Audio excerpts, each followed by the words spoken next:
లక్షల కోట్ల రూపాయల పెట్టుబడులు తీసుకొచ్చినాం, ప్రైవేట్లో 1,00,000 ఉద్యోగాలు ఇప్పించినాం.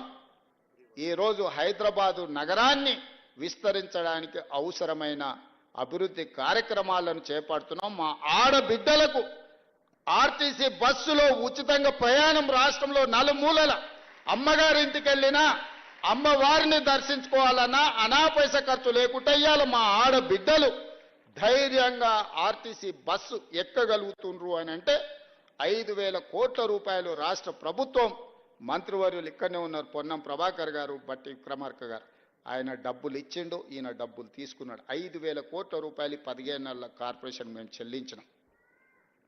ఇవన్నీ మీకు ఎక్కడ కనిపిస్తలేవా? కనిపించకపోయే అవకాశం ఉంది. ఎందుకంటే మీరు సభకే రారు కదా, మీరు సమస్యల గురించి తెలుసుకోరు కదా, సంక్షేమం గురించి మీకు అర్థమే కాదు కదా, మీకు తెలియకపోవడానికి అవకాశం తెలుసుకోవడానికి అవకాశం లేదని నేను సంపూర్ణంగా నమ్ముతున్నా. మీరు ఏ మత్తులో జోగుతున్నారో అది మీకే తెలవాలి, నేను అనదలుచుకోలేదు. మరి ఏ బాధ్యత లేని మీరు మమ్మల్ని కడుపు నిండా విషం పెట్టుకొని విద్వేషపూరితమైన ప్రసంగం చేయడం ద్వారా ప్రజల మధ్యలో చిచ్చు పెట్టాలనే ప్రయత్నం ఈ తెలంగాణ రాష్ట్రానికి మంచిదా అని నేను అడుగుతున్నా.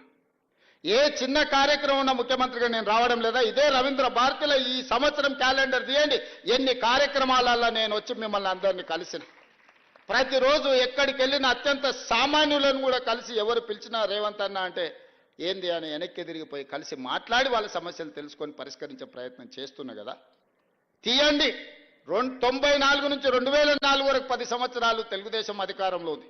2004 నుంచి 2014 వరకు కాంగ్రెస్ పార్టీ రాజశేఖర రెడ్డి గారు అధికారంలో ఉన్నారు. 2004 నుంచి దాదాపుగా 2024 వరకు 10 సంవత్సరాలు చంద్రశేఖరరావు అధికారంలో ఉన్నాడు.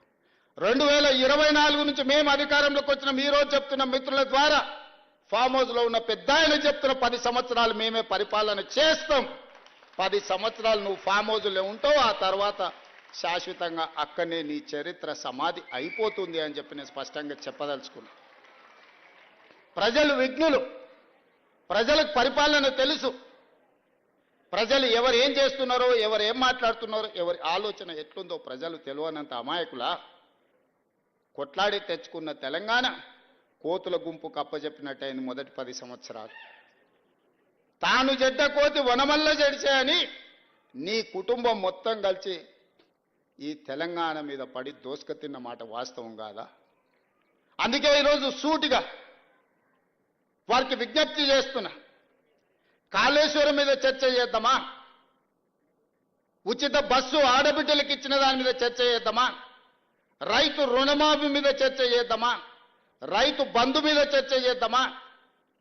తెలంగాణ ఉద్యమంలో చురుకైన పాత్ర పోషించిన విద్యార్థులు, ఉద్యమకారులు, నిరుద్యోగ యువకుల గురించి మేము ఇచ్చిన 60,000 ఉద్యోగాల మీద శాసనసభలో చర్చ చేద్దామా? లేదా 30 సంవత్సరాల నుంచి ఎంతో మంది ప్రాణాలు వదులుకొని సాధించుకోవాలనుకున్న ఎస్సీ వర్గీకరణ మీద చర్చ చేద్దామా?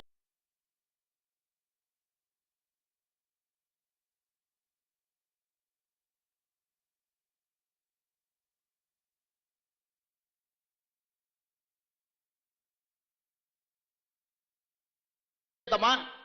100 సంవత్సరాలు దేని మీద చర్చ చేద్దాం? చంద్రశేఖరరావు గారు మీరు చెప్పండి అని నేను అడుగుతున్నా. నేను సిద్ధంగా ఉన్నా. ప్రతిపక్ష నాయకుడిగా మీరు సూచన చేయండి.